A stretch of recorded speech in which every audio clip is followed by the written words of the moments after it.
This is what we call seaweed goat milk cream for men. Yeah, because what used to happen, probably just a brief background to this. When we started, like I said, we started with products for children for their eczema. Okay. Okay, good morning, ladies and gentlemen. Welcome to Marimba. My name is Engineer Banda. We are here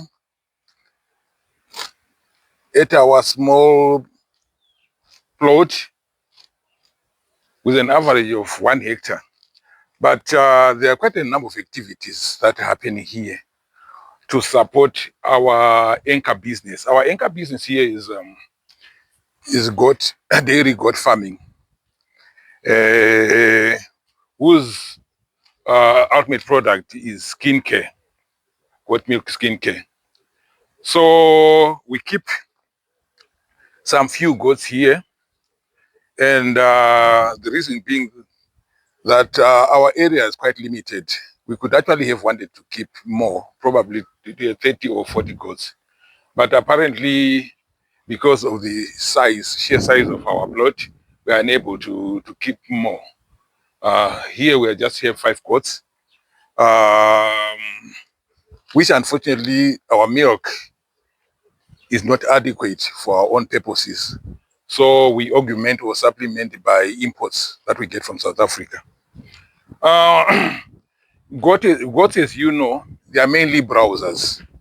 They eat greens and they are ever eating.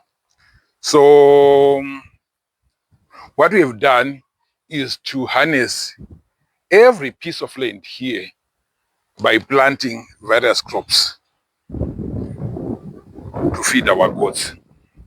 But we have then also realized that most of the crops that we plant for the goats are also in demand in the market. So we have got cabbages, we have got maize, we have got sweet potatoes. We also do some trees like mangoes, as you're going to see that other side. We've got mangoes as well. And they are at the base of these goats. As you're going to see that most of the trees, they've been destroyed by the goats, but we keep on planting more and more. At some point, we had some cabbages. Okay. Yeah, some like 2,000 or so, 3,000 or so cabbages, which we harvested in December and immediately replaced them with the maize. Okay. Yeah, because what we also try to do is to practice crop rotation, because we cannot continuously grow the same crop on the same piece of land. Yeah, you're right. Yeah, so we practice and mostly amongst the 4 products, that is the cabbages, Okay. the maize, and to a certain extent some tomatoes, Okay. and then sweet potatoes. And this is the land which we are now preparing for sweet potatoes. Okay. Yeah. And you can actually see the remnants of cabbages. So we also had some substantial number of cabbages here. I think we had something like 4,000. Okay. Yeah, which we've just finished harvesting. And this other side, we also had maize here, which we harvested last month. Okay. And then we've put a new crop of cabbages. And then at the far end there, we have got maize. We have got maize. We also do some fish farming. Fish farming was also part and parcel of the what we called aquaponics when we were doing some chickens. Okay. So after we phased out the chickens, we maintained the fish pond. Yeah, but it's no longer as active as it used to be because of water challenges. Okay. So what we've done is we've scaled down the production of fish, because that's the same water that we're using to irrigate our crops. Yeah, Okay. our crops. And as I alluded to earlier, that other end, you see that there are a number or a small orchard. We've got some mangoes. Yeah, initially those mangoes were for us to eat, but they were taken over by the goats. Okay. They were taken over Okay, by the business goats. fish. Yeah, they were taken over by the goats and with no choice. Then we've allowed that to happen. Yeah, so basically that is what we have in terms of the crops and on the land.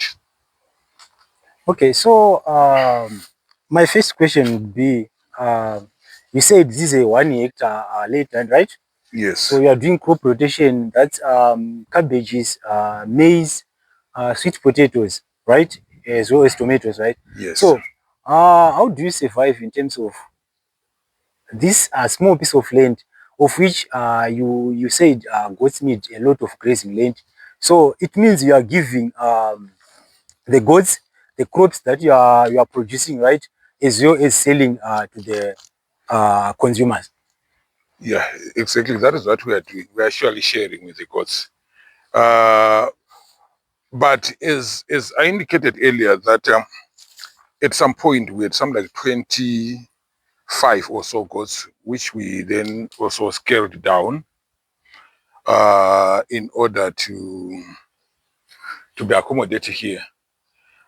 So with the numbers that we now have on the ground, is very possible. So the crops would obviously suffice for both goats and us. Yeah, so basically, but obviously we would actually want to grow the numbers. So this is the reason why I say that we are now looking at the alternative, maybe of taking them, I mean, some of them to some other places outside Harare. But for now, what we are doing, we are importing the milk.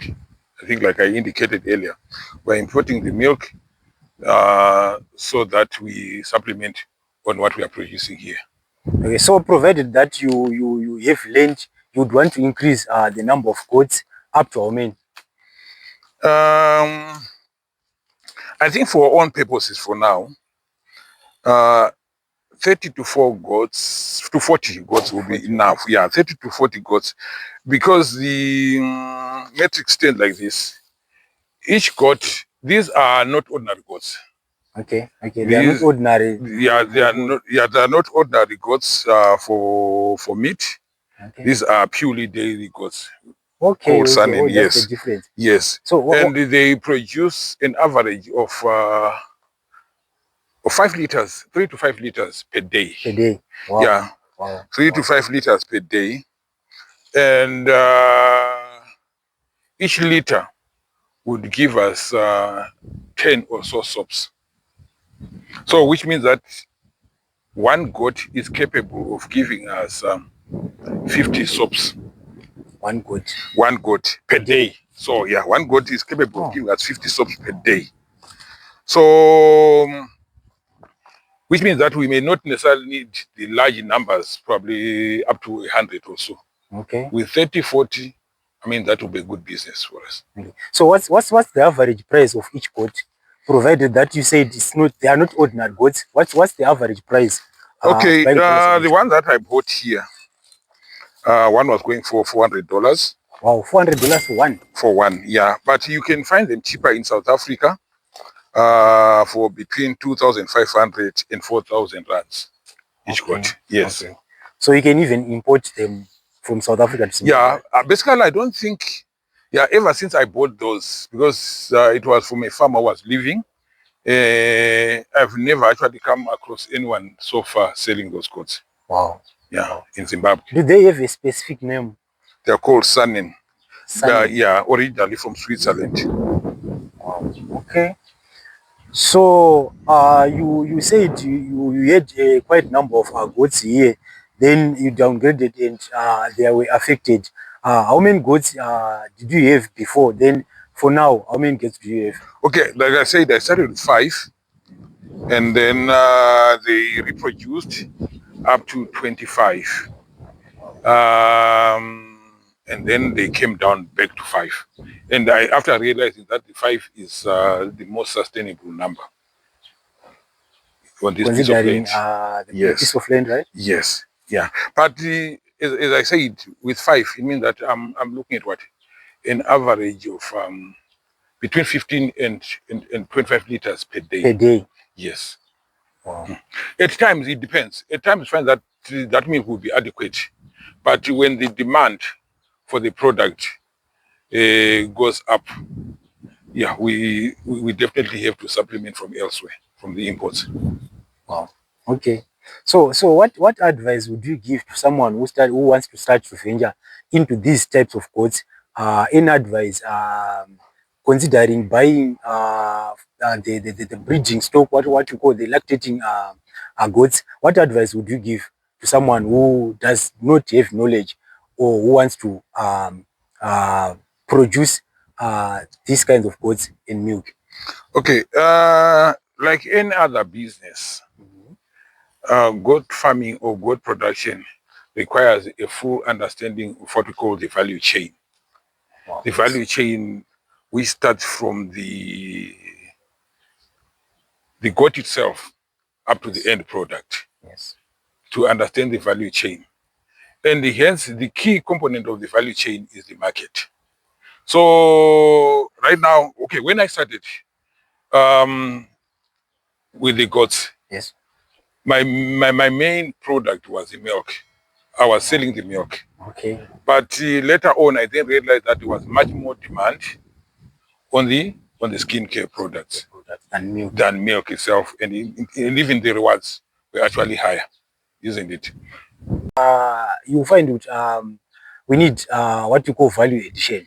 Yes, value addition. But what you then need to do, you can never outsource. You can never outsource the creation of your specific market. Yeah. You can never outsource, because the fact that I'm doing skincare, when you decide to do so, it may not probably be the right business for you. You may decide, I've got some who right now are inquiring about making cheese. Wow. Others, they want to make yogurts. Wow. Others, they want to sell to sell milk as it is. But my consistent and constant advice is that try to understand the value chain, create your own market. For instance, when we started this goat milk skincare business, you'll be surprised that there were very, very few people who knew about goat milk soap. They would actually ask, "Mkaka, unogadza sipo?" And it. But we went overdrive. We had some extensive blitz where we're educating the market out there to say, okay, goat milk has got a lot of benefits. Wow. You can actually consume it. You can actually use it on your skin. You can do this and that. Wow. And it took a lot of effort, a lot of time. And as I speak right now, if you go around in town right now, you ask people about goat meat, most of them already know about it. Wow. But if I look back 3 years ago, it was something, people, they would just look at you and say, But honestly, I was even surprised to say, how can someone produce lotion from goat milk? I was surprised. Yes, also. exactly. So Yeah. there are a lot of people who don't even know the value of goat milk, and also they don't even know that there are many products that can be produced from goat milk. Yes, yes. But then it's incumbent upon you as the entrepreneur or as a business person to educate the market. There are a lot of products out there, isn't it? And the market is spoiled for choice. So it's spoiled for choice. So don't ever expect to simply say, okay, you're going to come up with goats and then people will rush up to you. You need to be convincing, Right. isn't it? You also need to look at what we call pain points in the market to say what challenges is the market facing, and how do I then address the market. And at the times, the market might not even realize that they've got those challenges. Wow. Okay. It's also your responsibility to identify those challenges and then alert the market. Okay, so market research is very essential when someone wants to venture into any type of business, right? Yes, but it also goes beyond that. It actually takes a lot of involvement with the market. You need to actually be within the market and understand their day-to-day routine to say, okay, what are the things that these people actually would want that they are not getting? What are the people that these people don't know but they might actually want those people. I mean, those things. And what you do is your responsibility now to alert the market. Wow. To alert the market. And at the end of the day, they will then embrace your product. But you never expect to say that the market will come to you because you now have this particular product. No. Wow. So what are the challenges are you facing in terms of market of your products? Those are skincare products. Okay. There's a lot of Okay. I would actually say the social media, the internet, Nice. has made it possible for all the information that people would want to be available. Okay. But it then depends on the people, on what information they would actually want to take and how they actually get the right information and use it to the right use. Wow. Okay. So you would see the challenge that we are actually facing is that there are a lot of products that are coming with a lot of information. Yeah. And at the end of the day, it makes it a bit difficult for the market to make the right decision, isn't it? So you need to be out there on daily basis, constantly. I'll tell you that I probably sleep something like 3 hours a day, Wow. isn't it? Wow. And most of the time I'm on social media, talking to potential customers, talking to critics, isn't it? Wow, yeah. About these products. Some of them, they will tell you, you are lying. Do you think, like what you were saying? Yeah. Do you think that goat milk can actually produce soap? So you need to engage those people. You need to educate them, isn't it? So the challenge is one, on time, to actually reach out to most of these people. Okay. The second challenge is to have those people actually convinced. And last but not least, when we come to the actual products, now we are also in competition with quite a lot of other products, which I would not want to call them fake, but some of them may not be as they are said to be. Okay, they are also producing this goat milk yes products. Yes. For example, right now there was a reputation, and it's still there in the market, that goat milk is for bleaching. Wow. Which is not true. So every time a new customer comes, the first question that I get asked is, are you Chugisere goat milk? I wanted to ask the same. Yeah, are you Chugisere, which means that it doesn't need bleach. But for your information, goat milk actually helps those people whose skins have been damaged by bleaching. It actually restores. Wow. Okay. Isn't it? Yeah. Okay. So you need to find a way and a means to relay that particular message and convince the market. Yeah. Okay. Because that reputation is already there. Yeah. Some of them, they won't even listen to you. They'll just brush you aside. Say, okay, goat milk is not sugi, say. Yeah, right. So also last considering on you said you are supplementing, right, goat feed with cabbages. Is there any challenge that you are facing considering that you are doing what we call urban farming, right? Is there any challenge you are facing on planting or even producing cabbages, maize, and also sweet potatoes? Okay. One interesting thing is that every batch of a crop comes with its own challenges, but it is those challenges that have made me a better farmer with each and every batch.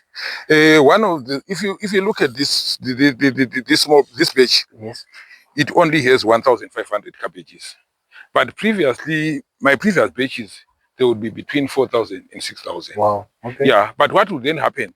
Because when it comes to cabbages, we have got two market channels or two market segments. Either you take it to Mbare, or you have to go wholesale. Sorry, retail. Retail, right? Isn't it? Where you have to reach out to the consumers. The consumers. Yeah, but we then realized that taking this cabbage to Mbare could be a quicker way of dealing with your market. Okay. But you are not in control.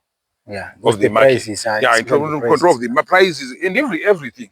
So at the end of the day, we said, okay, why can't we actually focus?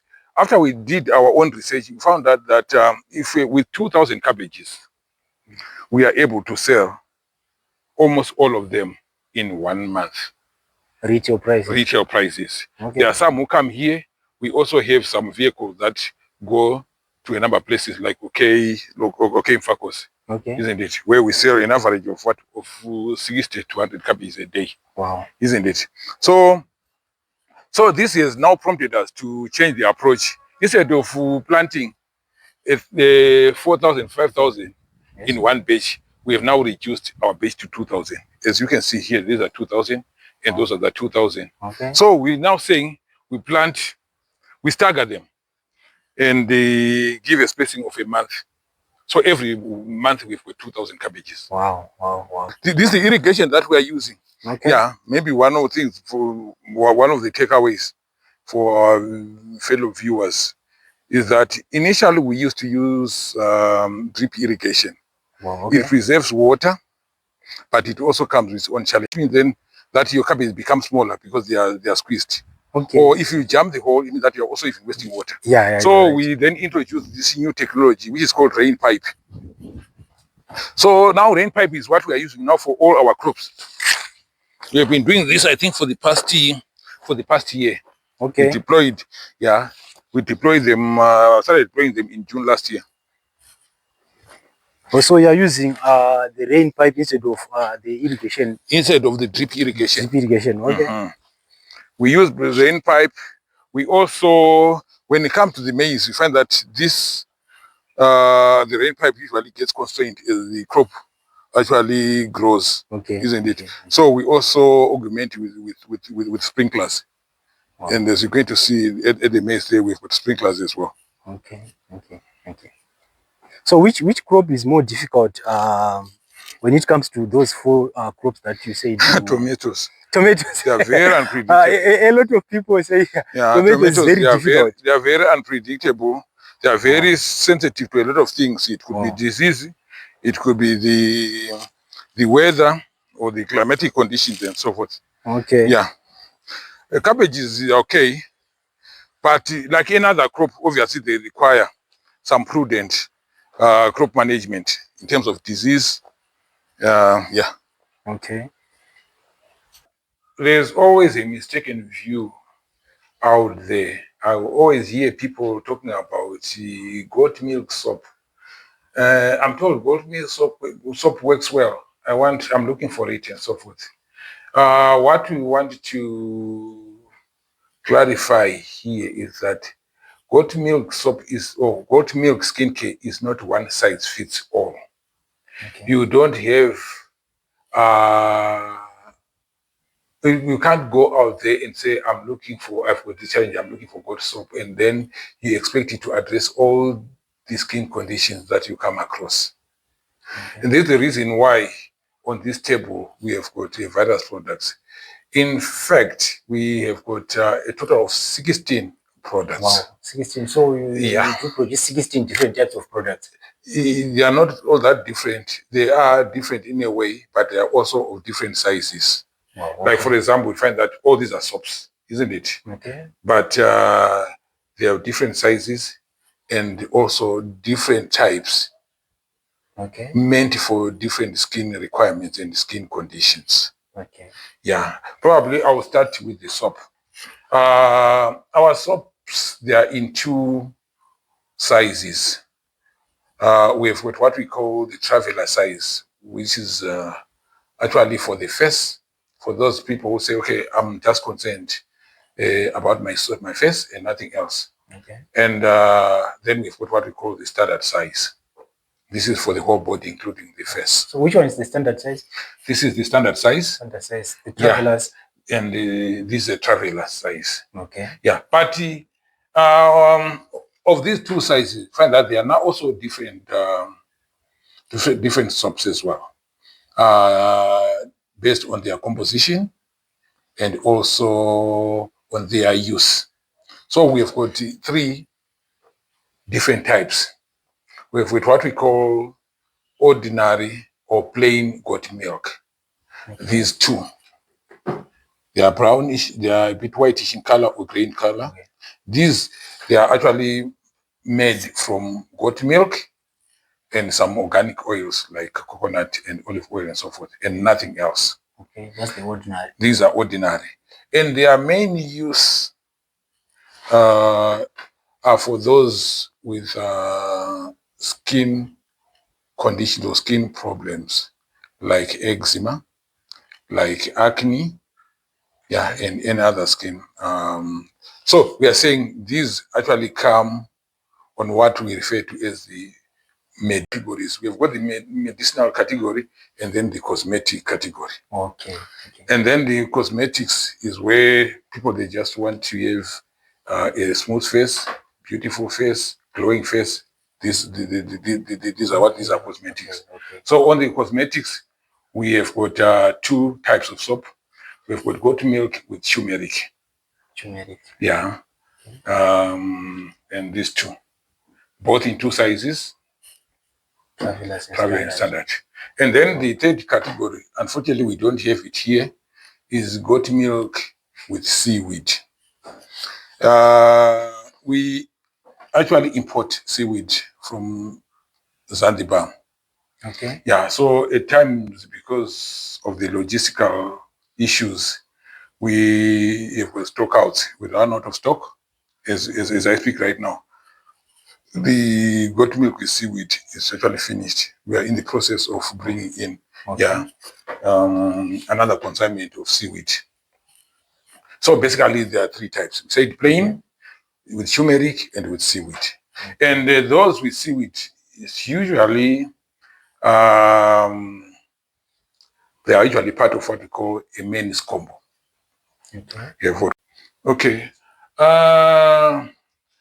Road runners are quite an exciting business. Yeah. They're relatively easy to maintain. I'm saying relatively easy. Yeah. But I came to a point where I outgrew my capacity. Yeah. This small piece of land actually had up to 4,000 roadrunners. Oh, 4,000 roadrunners. Yeah. So I started experiencing inbreeding because of the sheer numbers. And that resulted in an unexpected death. Yes, yeah, the mortality was quite high. Right. Yeah, they became weak, and obviously there's also an issue of competition. As the market grew, because most of the people around the place, I would say in Harare, who were doing roadrunners at the time, they do one source or the other from mine. Okay. Isn't it? Yes. So, and most of those people were doing, mainly when I was dealing with the widows, because I was not only supplying them with the chicks and eggs, I was also even training them. Wow. Okay. Yeah, I was actually even training them. I've got a group right now on WhatsApp, it's with 76,000, which I created in 2018. Wow. Yeah, it was through this group that I would engage with customers, potential customers, especially the elderly, the widows, and so forth. Okay. So obviously, the prices started going down to a point where, in my view, they were not as sustainable as I would want. Okay. That is when I then started looking around for. But by the way, I always ask myself before I introduce, I said I'm an entrepreneur. I always ask myself to say, okay, whatever product that I'm offering or solution, does it address a tangible problem or pain point? Okay. So there was then a point where I started asking myself, this roadrunners, am I addressing a pain point? Okay. Yeah, which probably I could not see at the time. So I started scrounging around, scouting for those problems. And the nearest problem that I actually saw were for the kids. Initially, I was targeting kids who were not breastfeeding for one reason or the other. Okay. Yeah. And providing with the milk. Yeah. We then transitioned into another demand, into another pain point, and so forth, until where we are today. Oh, thanks very much. So guys, today we are in Marimba, right? We are in Marimba, where we are addressing the issue of a man who is doing business with goat milk, producing different types of products with goat milk. Those who would want goat skincare products, original products, get in touch with Engineer Sibanda. He is located in Marimba. So guys, see you next episode. Don't forget to subscribe, like, share, comment, as well as turn on the notification bell so that whenever I upload a video, you will be notified.